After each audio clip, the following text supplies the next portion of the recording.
ముఖ్యమంత్రి రేవంత్ కీలక నిర్ణయాలు తీసుకుంటున్నారు. ప్రభుత్వం పార్టీ ప్రక్షాళన దిశగా హైకమాండ్తో చర్చలు చేశారు. ఈ రోజు జరిగే మంత్రివర్గ భేటీలో స్థానిక సంస్థల ఎన్నికలపై నిర్ణయం తీసుకోనున్నారు. ఇదే సమయంలో బీసీలకు 42% రిజర్వేషన్లు పార్టీ పరంగా అమలు చేస్తూనే కేంద్రంపై ఒత్తిడి తెచ్చే వ్యూహం అమలు చేయనున్నారు. కాగా కేబినెట్ లో మరో డిప్యూటీ సీఎం పదవి బీసీలకు దక్కడం దాదాపు ఖాయమైంది. పీసీసీ చీఫ్ మార్పుపైన చర్చ జరుగుతోంది. వచ్చే నెల ఈ మార్పులకు ముహూర్తంగా భావిస్తున్నారు. తెలంగాణ మంత్రివర్గంలో కీలక మార్పులకు రంగం సిద్ధమవుతోంది.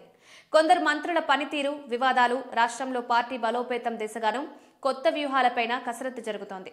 అందులో భాగంగా మంత్రివర్గంలోకి మరో డిప్యూటీ సీఎంను బీసీ వర్గం నుంచి అవకాశం ఇవ్వాలనే నిర్ణయం తీసుకుంటున్నట్టు తెలుస్తోంది. ఎమ్మెల్సీగా ఉన్న విజయశాంతికి గతంలో ఇచ్చిన హామీ మేరకు మంత్రివర్గంలోకి తీసుకోవాలని డిసైడ్ అయినట్లు సమాచారం.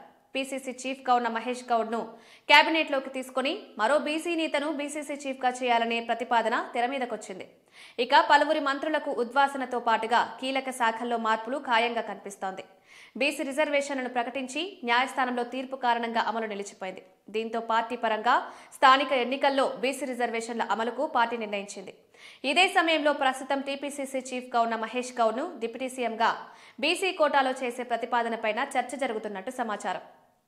ఎస్సీ వర్గం నుంచి భట్టి విక్రమార్క ప్రస్తుతం డిప్యూటీ సీఎంగా ఉన్నారు. దామోదర రాజనరసింహ, వివేక్ వెంకటస్వామి, అడ్లూరి లక్ష్మణ్ మంత్రులుగా కొనసాగుతున్నారు. కాగా బీసీల నుంచి పొన్నం ప్రభాకర్, వాకిటి శ్రీహరి, కొండా సురేఖ ఇప్పటికే మంత్రివర్గంలో ఉన్నారు. వీరికి అదనంగా మరొకరిని డిప్యూటీ సీఎంగా తీసుకుంటే బీసీలకు మరింత ప్రాధాన్యత ఇచ్చినట్టు అవుతుందని లెక్కలు వేస్తున్నారు.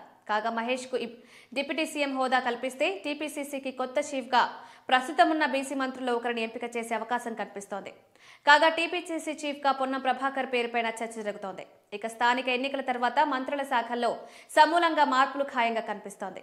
ఇప్పటికే మంత్రుల పనితీరుపై ప్రగతి నివేదికలు అందించిన అధిష్టానం తదుపరి సమీక్ష నాటికి పనితీరు మెరుగుపరుచుకోవాలని, లేదంటే చర్యలు తప్పవని పలువురికి స్పష్టం చేశారు. కానీ మంత్రుల శాఖల్లో సమూలంగా మార్పులు తీసుకురావాలన్న నిర్ణయానికి అధిష్టానం వచ్చింది.